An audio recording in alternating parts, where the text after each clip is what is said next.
Bonjour à tous. Nous vous retrouvons pour un nouveau numéro du journal. Tout de suite les titres. Une belle action menée par les deuxièmes années de CAP, ATMFC, APR et AS à la base de loisirs. Dans la chronique littéraire, les bandes dessinées sont en vedette. Chaque mois, vous retrouverez un reportage réalisé par les premières scènes. Ce mois-ci, ils traiteront de la faible proportion de filles dans le lycée. Adil nous rejoindra pour ouvrir une page sportive. Puis nous serons en duplex avec Ambrine pour la cérémonie de remise des diplômes. Enfin, nous ferons un point sur les dates clés du mois d'octobre. Le 27 septembre, les élèves de deuxième année CAP, ATMFC, APR et AS ont participé à l'action Nettoyons la nature. Cet événement, piloté par les établissements Leclerc, a pour objectif de nettoyer un lieu et de sensibiliser les jeunes à l'importance de préserver la nature. Regardez ces quelques images. Alors, donc c'est dans le cadre du cours de PSE, nous sommes avec des terminales CAP et dans le cours on doit étudier les déchets. Donc nous on s'est dit que c'était important de les faire réfléchir sur le tri des déchets. Donc on a choisi de participer à l'opération Nettoyons la nature qui est organisée par les établissements Leclerc tous les ans. Et donc on a passé de 1 heure à 1 heure et quart à ramasser les déchets d'une partie du parc de la base de loisirs de Saint-Quentin-en-Yvelines. Voilà, donc objet de notre récolte. Donc on a ici tout ce qui est papier plastique, métaux. Ici on a les ordures ménagères. Là-bas au loin, on a les papiers carton, donc en fait, on n'en a pas beaucoup. Et le verre, c'est ce qu'on a beaucoup trouvé en fait. Le verre. Ouais, c'est ce qu'on a trouvé en grande quantité. Madame Clergue nous a ouvert les portes du CDI lors de son parcours d'accompagnement personnalisé. Écoutons nos chroniqueurs littéraires apporter leur point de vue sur les bandes dessinées.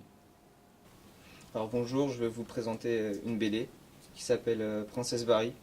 L'auteur c'est Gyu et Wang Peng et c'est un rite coréen qui date du Moyen-Âge. L'histoire ça parle de Princesse Barry, une petite enfant rousse on va dire, d'une quinzaine d'années qui va être abandonnée par son père. Et elle va essayer de regagner son attention en lui offrant la fleur des enfers. Et dans tout la BD, il va y avoir des magnifiques dessins, ça va être époustouflant, il va y avoir très peu de dialogue. Pour ceux qui aiment l'action, ils peuvent lire. Et bon, moi, je vais pas vous tuer sur la fin, vous lirez si vous voulez. Moi, je vous le conseille vraiment, parce que c'est un super livre. Mais après, c'est chacun son avis, donc voilà. Je vais vous parler d'un BD Rose Écarlate, qui est un BD qui se passe en France le XVIIe siècle. Ça parle d'une étudiante qui a environ 19 ans, que sa mère est une princesse et son père était noble mais il est forgeron.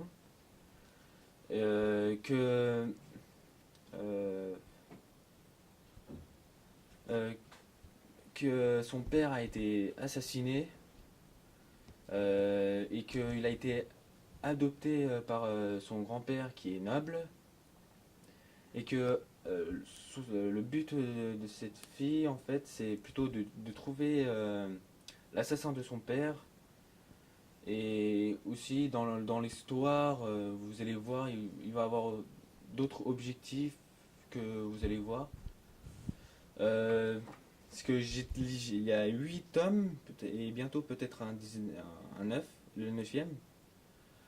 Que j'ai lu les 3 premiers et que ça m'a. Déjà le premier m'a vraiment plu parce que quand on lit le premier et qu'il y a une suite, bah ça nous donne envie de savoir la suite de l'histoire.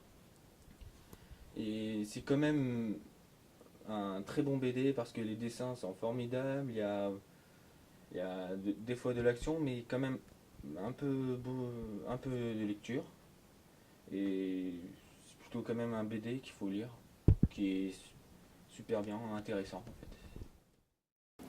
Merci pour toutes ces informations. Ce mois-ci, les thèmes au foyer CDI seront la romance et le mystère. Soyez nombreux à emprunter des livres. Tous les mois, les élèves de première scène réaliseront un reportage. Ce mois-ci, Ata, Aurélien, Stéphane et Jordan soulèvent la question de peu de filles dans le lycée. Tout de suite, le reportage.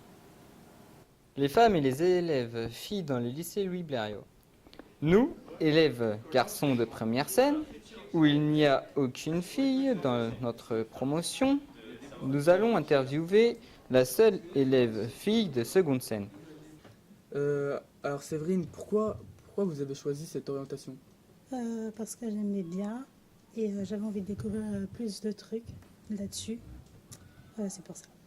Le corps d'enseignement général est composé de beaucoup de femmes, contrairement à l'enseignement professionnel. Donc, nous décidons d'interviewer Madame El Mouatassim, professeure d'électrotechnique. Avez-vous déjà eu une élève fille?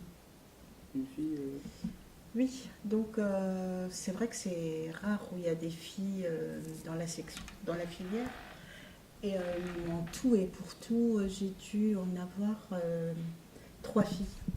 Afin d'approfondir nos connaissances sur la proportion de femmes dans le lycée, nous sommes allés à la rencontre du proviseur adjoint, Monsieur Mousson. Selon vous, quelle est la section où il y a le plus de filles Au lycée Louis Blériot? Oui, au lycée Louis. Je pense que ce sont les ATMFC, assistants techniques en milieu familial et collectif. Et puis, dans un peu moins, il y en a encore beaucoup par rapport aux garçons. Cette année encore, c'est moitié-moitié, mais c'est APR, il y a moitié-moitié garçons-filles. Le problème après, c'est effectivement, on a des filières industrielles, STI, électrotech, électronique, MEI, tout ça, ça attire plutôt des garçons. Et pour preuve, il y a une seule fille sur l'ensemble des 9 classes. Il y a des filles qui vont voir le reportage, tu as un message à leur passer? Il ne faut pas avoir peur, il faut se lancer. C'est pas parce qu'il n'y a que des garçons qui font ça qu'il ne faut pas demander. Bah voilà, moi j'ai demandé et je me sens bien. L'essentiel, c'est de savoir ce que tu veux faire. C'est pas parce qu'il n'y a pas des filles, il n'y a pas trop de filles qui font ça que tu vas pas le faire.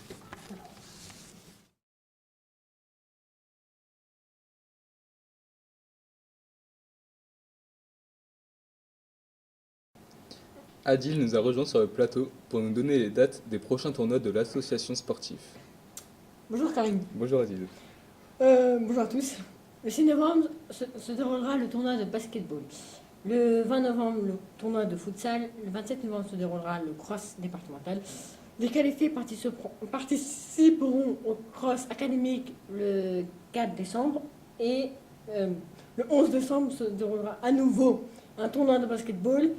Et enfin, le 18 décembre, le tournoi de futsal marquera la fin de l'année 2013. Nous ne manquerons pas de vous donner les résultats. Un œil sur les résultats du tournoi du 16 octobre. Notre équipe de basketball n'a pas réussi à s'imposer, mais les élèves ont fait preuve d'un bel esprit d'équipe. En futsal, l'équipe des cadets a bien défendu nos couleurs malgré 2 matchs nuls face à Codés-Yvelines et à Matisse. Notre équipe signe 2 belles victoires face à Villers-Saint-Frédéric et Rambouillet. Un grand bravo également à Kevin, Alexandre et Mustapha qui ont réussi avec brio l'examen d'arbitrage. Ils atteignent ainsi le niveau district. Au revoir Karim, merci. Au revoir Adil, à une prochaine. Merci. Le 4 octobre, M. Mousson et M. Fontaine ont remis leur diplôme aux lauréats de 2013. Félicitations à eux. Nous accueillons Ambrine en duplex de la cérémonie.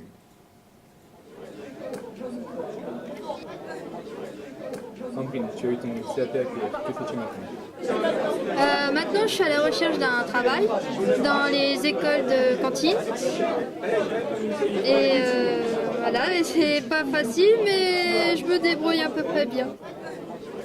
Quel bilan tu as fait de ces années passées à Blériot? De cette année? Non, de ces années passées à Blériot. Je dirais c'est comme une aventure. J'ai fait des rencontres extraordinaires, que ce soit les profs ou les élèves. Et surtout Monsieur Laurent et Marie-Rose. Enfin Rose-Marie, pardon. Et non, franchement, ce lycée il va beaucoup me manquer, mais j'y passerai de temps en temps. C'est promis. Avec plaisir, à bientôt. À bientôt. À vos agendas. Les inscriptions aux examens se dérouleront du 16 octobre au 15 novembre. Le 14 novembre à 18h se tiendra le conseil d'administration. Le 21 novembre, de 13h30 à 16h30, une réunion avec le CRIF aura lieu à Paris sur le projet Écolycée.